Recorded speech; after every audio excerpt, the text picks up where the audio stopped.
These are the eyes of pain and suffering. Eyes that have haunted the staff at the Humane Society of Genesee County since October 26, 2017, when a family member of their owner brought the pups to the shelter.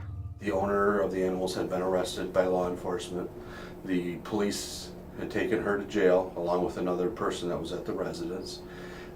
After that, the family went into the residence to secure it. Cruelty investigator Dave Schmeider says when they went into the home's basement, family members discovered a scene of horror. 3 dogs forced to live in their own filth for who knows how long. These 2 animals were in the basement along with a 3rd animal that unfortunately had died some time ago, and there was only skeletal remains in the basement. Pumpkin, one of the survivors, arrived at the shelter barely clinging to life, but able to feel the loving hands of shelter staff. With Pumpkin, it had to be determined that organ failure and all the systems in her body had shut down, and she had to be unfortunately euthanized on that day. These dogs suffered. They did suffer. Coco, starved but able to walk, was the lone survivor and faced a long road to recovery.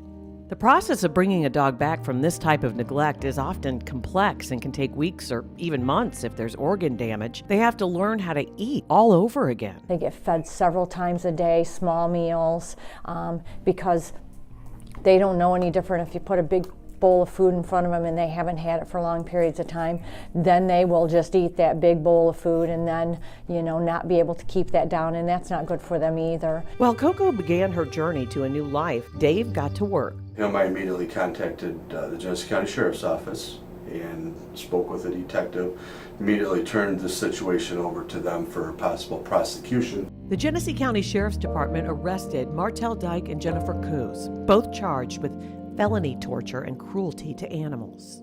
Sometimes, animals come into the care of people that shouldn't have them, just as some children, have parents that shouldn't have children either. In the meantime, far from that life of pain, the only life she'd ever known, Coco thrived under the loving care of the HSGC staff. An absolutely wonderful, temperament on her, as sweet as can be. Each day that passed, Coco grew stronger, inspiring and touching everyone she met along her journey. She beat the odds. Not all of them do, but she, especially where she came from. Coco's only remaining wish, a forever home with a real family. And was it ever granted? She sleeps at night in between us in the bed. Coco's life with the Woodliff family is better than good. It's what you might call her Christmas miracle. You would never know that she's been through a horrible situation in her life. She's a big old baby. She loves to cuddle.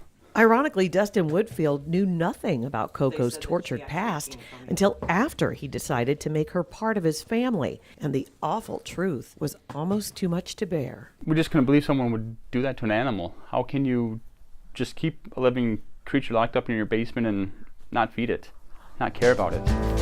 Those days are over. Coco is no longer neglected, no longer wondering why. She'll spend her forever here with her new friend Foxy and the rest of her family, sharing the love she'd longed for all of her life, the love that somewhere deep in her heart, despite all she'd been through, Coco knew existed. It was just amazing how from day one she was loving. She would cuddle with you.